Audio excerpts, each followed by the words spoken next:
Protesting low wages and demanding $15 an hour. Fox 5's Misha DiBono is live to explain their beef and the greater impact on the economy. Misha, good evening. Yes, good evening, Jen. The protest is part of a national campaign called Fight for 15, where retail workers and fast food workers are demanding $15 an hour. All across the country, hundreds of protesters turned out at fast food restaurants like this. Fast food and retail workers rally in protest of low wages. We're doing this for us, for a better life. Workers walked off the job as part of the Fight for 15 campaign that's demanding the minimum wage is increased to $15 an hour. If wages had risen the same as cost of living, et cetera, we'd be making like $20. People would be making $20 an hour minimum wage now. As the son of a maid and a gardener, I get it.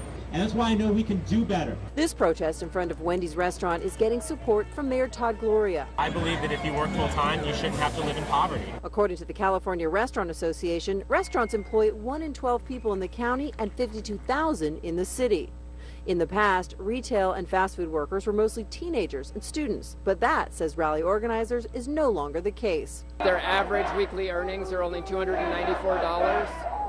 So they're making, assuming that they're working, all year long, they're making still less than $16,000. I don't think I could afford to move by myself, and having to pay, utilities, all that, and, rent, and then food, and then transportation. It's just too much right now. While most agree it's time for a national discussion about raising the minimum wage, they don't believe $15 is reasonable. The minimum wage has been the same for about 40 years. And it is time to have that discussion, but how that fits in is very complicated. I think that's a delicate balance, and I acknowledge that it comes with some trade-offs. But what I know is right now the workers are getting all of the downside and none of the upside. And as you might imagine, this is a very heated issue, and depending on what side you are on, some argue that if you give workers more money, that will actually stimulate the economy because they will have expendable money to put into the economy. On the flip side, it may be the consumer that will be paying the biggest price because fast food restaurants and retailers will have to raise their prices. So to be continued, no doubt. That's the very latest here. Jen, we'll send it back to you. Yeah, we even debated it in our newsroom. Misha DiBono for us tonight. Thank you. Authorities in Mexico